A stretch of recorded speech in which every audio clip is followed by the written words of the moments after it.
Teman-teman, sebelum kita mulai pembelajaran hari ini, marilah kita berdoa. Berdoa dimulai.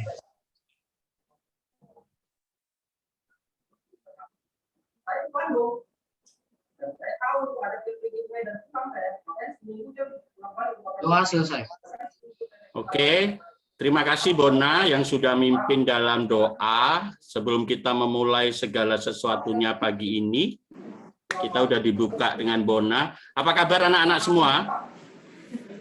Baik. Derek, apa kabar? Halo, Derek, apa kabar?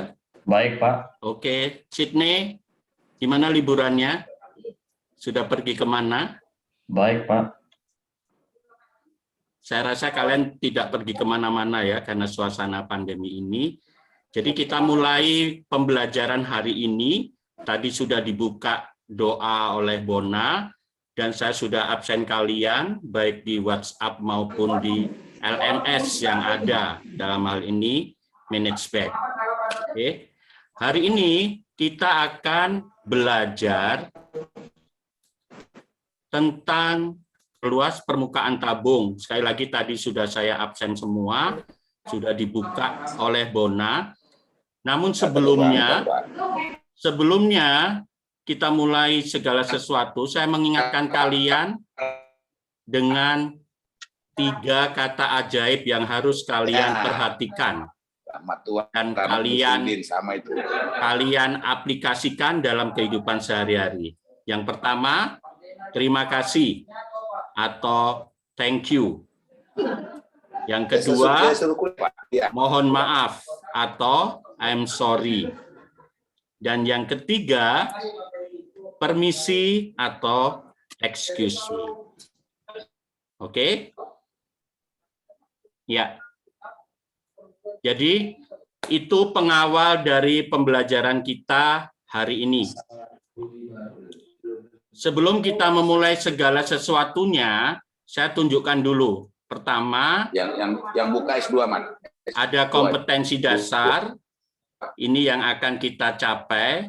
Dasarnya kita mempelajari luas permukaan bangun ruang sisi lengkung dan menyelesaikan masalah kontekstual atau masalah sehari-hari. Kemudian indikatornya apa supaya kompetensi itu dicapai? Di sini ada siswa menganalisis bangun ruang tabung, kemudian mencari atau menemukan luas permukaannya. Jadi ini tujuan pembelajarannya. Kemudian ada peta konsep. Jadi kita mempelajari bangun ruang tabung yang nantinya ada kerucut dan bola. Jadi intinya kita mempelajari bangun ruang sisi lengkung. Oke, paham anak-anak apa yang kita pelajari hari ini? Yes, Pak. Oke, paham ya. Jadi sebelum kita mulai masuk materi, saya akan bacakan dulu sebuah pantun. Ya. Sebuah pantun. Kita kan tinggal di Batam. Batam itu merupakan dataran Melayu. Jadi sangat erat hubungannya dengan pantun. Kalian coba dengarkan pantun dari Bapak. Naik feri ke Singapura.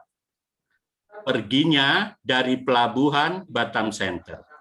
Ayo kawan, rajin belajar matematika agar kita semakin pinter. Demikian pantun dari Bapak untuk memotivasi kalian, ayo kita belajar matematika. Oke, berikutnya kita segera masuk ke materi. Apa itu? Inilah materi kita. Kita awali dengan suatu pertanyaan atau gambaran. Apakah tabung itu? Coba perhatikan gambar-gambar berikut ini dan mungkin gambar-gambar di sekeliling kalian yang berbentuk tabung atau menyerupai tabung. Kemudian kalian sebutkan sifat-sifat atau hal-hal yang kalian dapatkan dari hasil pengamatan tersebut tentang tabung. Di sini ada beberapa contoh gambar yang menyerupai tabung atau berbentuk tabung atau ada unsur tabung, yaitu tabung gas, kemudian ada beduk yang biasa digunakan di masjid, ada drum atau kita kadang bilangnya tong, terus ini ada toples berisi snack atau makanan ringan, ini ada ember atau berbentuk seperti vas bunga yang berisi alat-alat tulis. Jadi semua ini contoh-contoh gambar yang ada hubungannya dengan tabung. Nah, dari pengamatan gambar ini dan mungkin kalian melihat sekeliling kalian mengenai tabung, kira-kira apakah tabung menurut kalian? Di sini saya kasih 2 contoh bahwa tabung merupakan benda ruang sisi lengkung.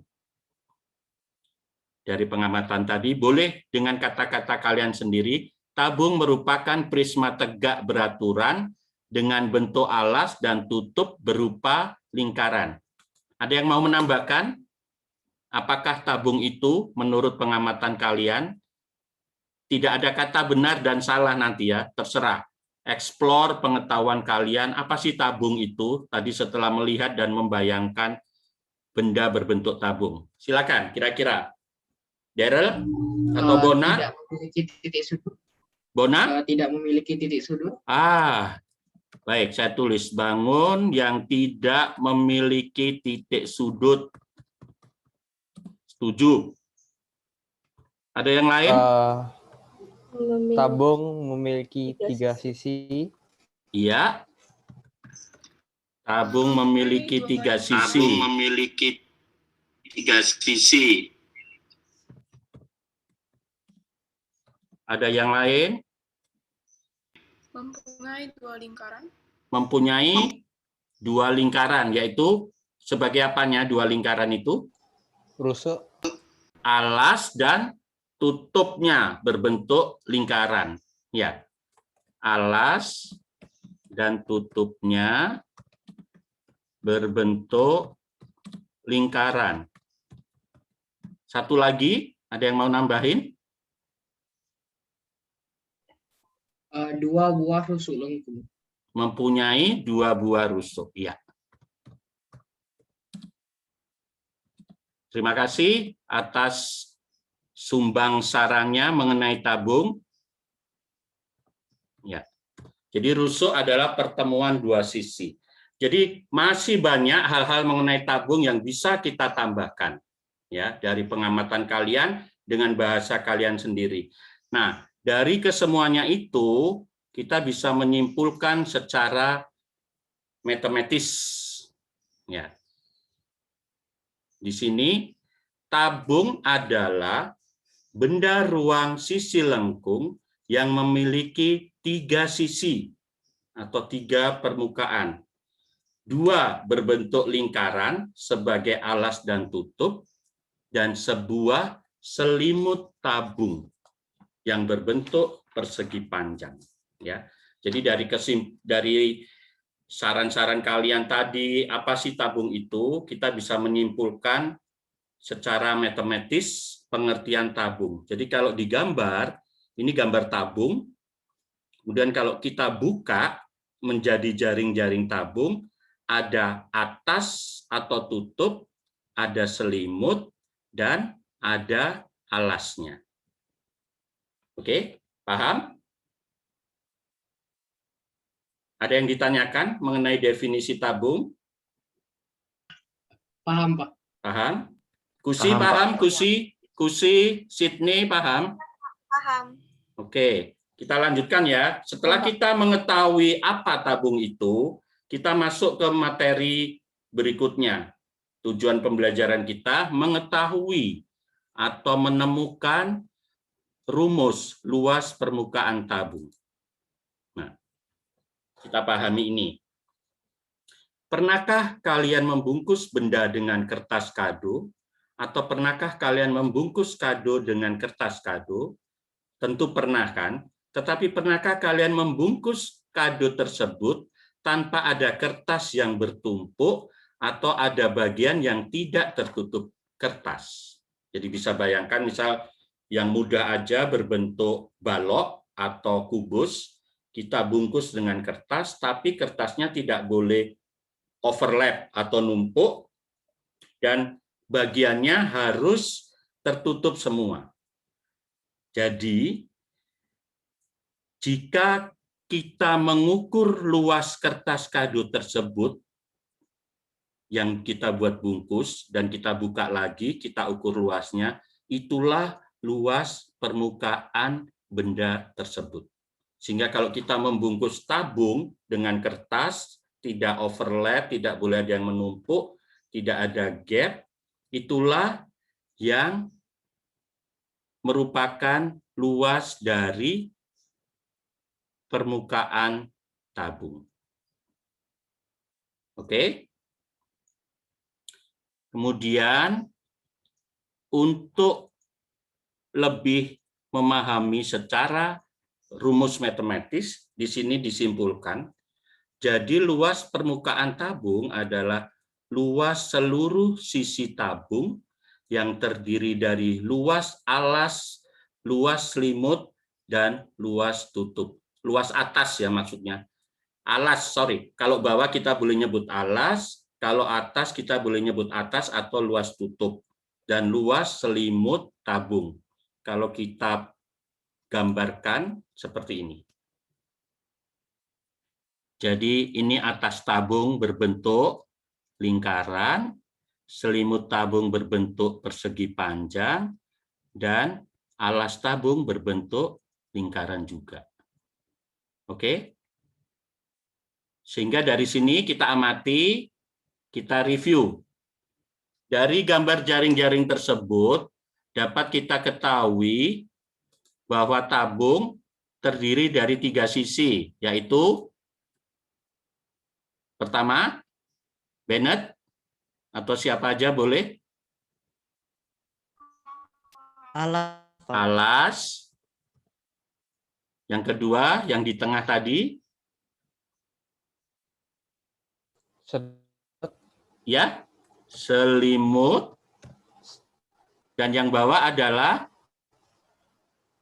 Tutup. tutup. Yang atas tutup ya, yang belum kita ketahui tutup. Nah, tentu kita udah belajar luas bangun datar di kelas sebelumnya, ya. Jadi yang pertama luas alas. Alasnya berbentuk lingkaran. Rumus luas lingkaran apa? Pi kali jari-jari kali jari-jari. Jari-jari. Ya. Luas yang kedua itu selimut berbentuk persegi panjang. Ya. Sebelumnya memang kalau persegi panjang kan panjang kali lebar. Kalau kalian perhatikan, ya, saya perhatikan ini persegi panjang. Ini panjang, ini lebarnya lah. Panjang persegi panjang ini selimut kerucut. Kalau kita bentuk seperti selimut tabung, panjangnya menjadi keliling lingkaran dengan luas 2 kali pi kali jari-jari. Jadi lihat ya, lihat kertas yang saya hubungkan. Ini persegi panjang, kita bentuk tabung. Sehingga panjangnya ini menjadi keliling lingkaran.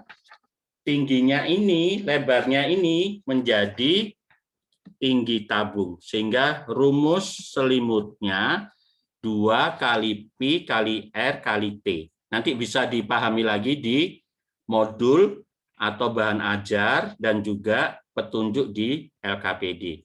Kemudian yang ketiga, luas tutup. Tutup juga berbentuk apa? Tutupnya berbentuk apa? Tutup tabung berbentuk lingkaran. Sehingga rumusnya Pi kali jari-jari kali jari-jari. Ya, inilah rumus sesuai matematika. Dan langkah terakhir kita jumlahkan. Luas 1 tambah luas 2 tambah luas 3, maka itulah luas permukaan tabung. Paham? Supaya lebih jelas bisa dilihat di sini. Nah, tolong dipahami. Jadi dari gambar dibuka, gambar tabung menjadi jaring-jaring, luas tutupnya berupa lingkaran, Pi kali R, luas selimutnya berbentuk persegi panjang, dan luas alasnya berbentuk lingkaran juga. Sehingga kalau digabung, 2πr kuadrat ditambah 2πrt. Dari sini ada yang ditanyakan mengenai rumus luas permukaan tabung. Enggak, Pak. Enggak ya? Paham ya bagaimana menemukan rumus luas permukaan tabung? Kenneth, paham? Paham, Pak. Paham. Derek? Paham, Pak. Oke ya. Hugo, paham Hugo? Paham, Pak. Ya, jadi ini bagaimana menemukan rumus luas permukaan tabung dari jaring-jaring tabung dan rumus setiap sisi tabung. Nah, untuk lebih jelasnya bagaimana penggunaan rumus ini, kita lihat video tutorial, ada contoh-contoh bagaimana rumus luas permukaan tabung digunakan dan contoh soalnya. Silakan diamati video berikut ini.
Oke.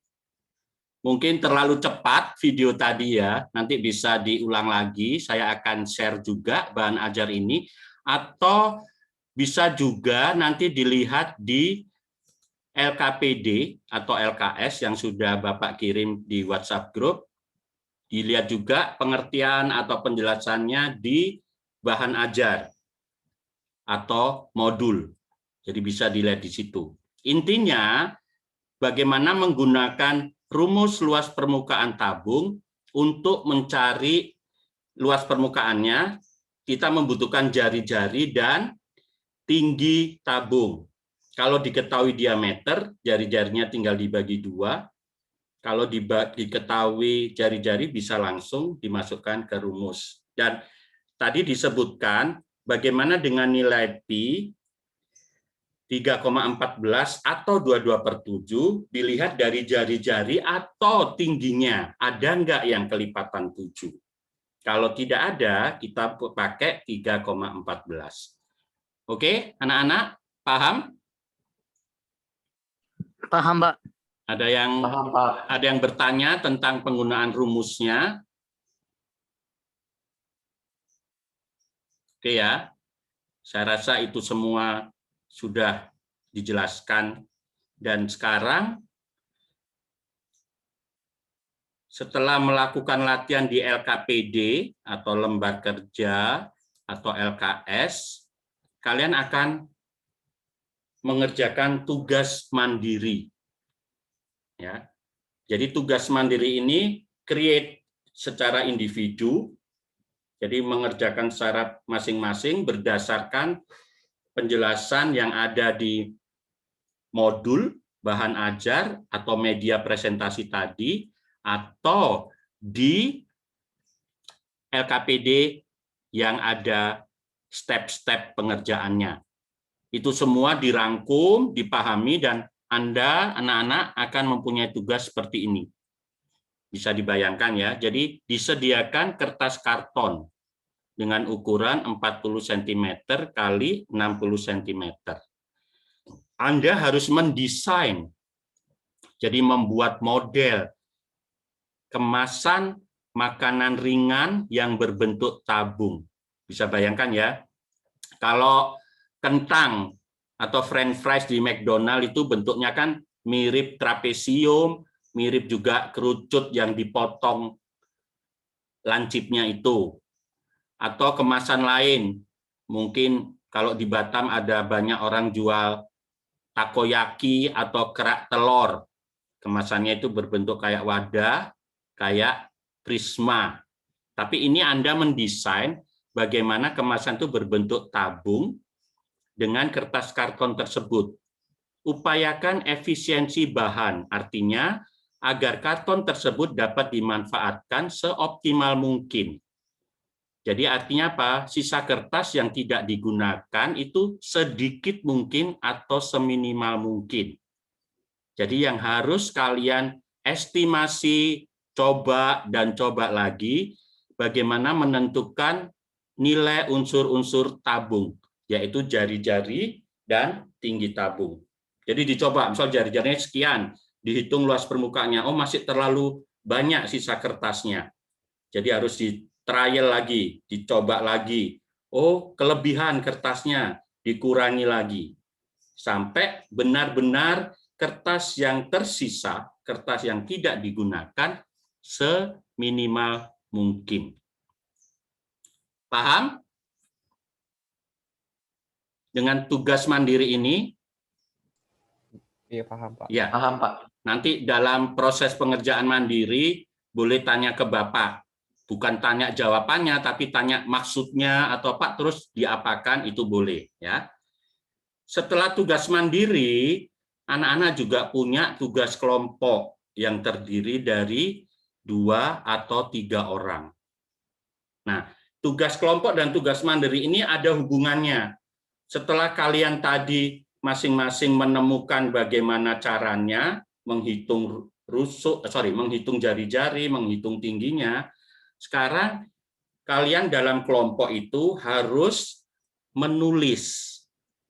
Langkah-langkahnya gimana supaya menemukan luas permukaan tabung yang optimal dari kertas yang disediakan tadi. Jadi nanti akan ada brainstorming antara kalian, yaitu sumbang saran. Apakah pendapat bisa dari Steven, dari Hugo, dihubungkan dengan Bennett, dihubungkan dengan Kusi. Kalian diskusi di situ, akhirnya menemukan satu kesepakatan. Ya, ini langkah-langkah yang kelompok kalian ambil. Di sini, Anda harus memprediksi jari-jari dan tinggi tabung. Kemudian bagaimana penempatannya, jadi didesain dulu, digambar dulu. Kemudian harus ditunjukkan jawabannya dengan desain produk dan ukurannya. Jadi membuat model tabung. Kira-kira ada pertanyaan dari tugas mandiri dan kelompok? Paling nggak kalian tahu harus ngapain. Itu dulu yang penting. Kalian harus melakukan apa, tugas mandiri dan tugas kelompok. Ada pertanyaan? Kristal, ada pertanyaan? Nggak ada, Pak. Nggak ada ya. Vito? Enggak, Pak. Sudah paham. Paham ya. Joan, oke ya? Adakah Iya, yang Pak. ditanya? Oke. Jadi dari tugas tadi ada tugas mandiri dan tugas kelompok, bisa dilihat petunjuknya di LKPD dan materi ajar yang sudah Bapak kirimkan. Oke, anak-anak, untuk mengakhiri topik ini ada quote. Dalam bahasa Latin kita bicaranya non scholae sed vitae decimus. Dalam bahasa Inggris artinya we learn not for school, but for life. Dalam bahasa Indonesia, kita belajar bukan untuk sekolah, tapi untuk hidup. Mungkin kalian di kelas 9 ini masih bingung, maksudnya apa sih Pak? Nanti, someday, suatu saat kalian mengerti, kenapa kalian harus sekolah, harus belajar. Itu nanti akan kalian temukan. Oke? Sebelum kita akhiri, Bapak bawakan lagi satu pantun yang nanti ditutup doa penutup oleh Kusi ya. Makan gonggong di pinggir pantai, sambil melihat jembatan Barelang. Ayo kawan, rajin dan pandai, agar kita berprestasi cemerlang. Itu pantun motivasi untuk kalian semua. Oke, jadi sampai di sini dulu pembelajaran hari ini. Semoga kalian lebih paham lagi dan selamat belajar mandiri dan jaga prokes, protokol kesehatan. Silakan Kusi menutup dalam doa. Teman-teman, untuk mengakhiri pelajaran hari ini, mari kita berdoa.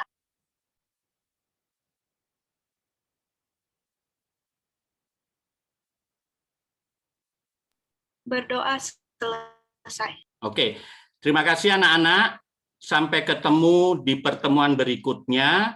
Selamat belajar, stay happy, stay healthy. Sampai jumpa. Bye.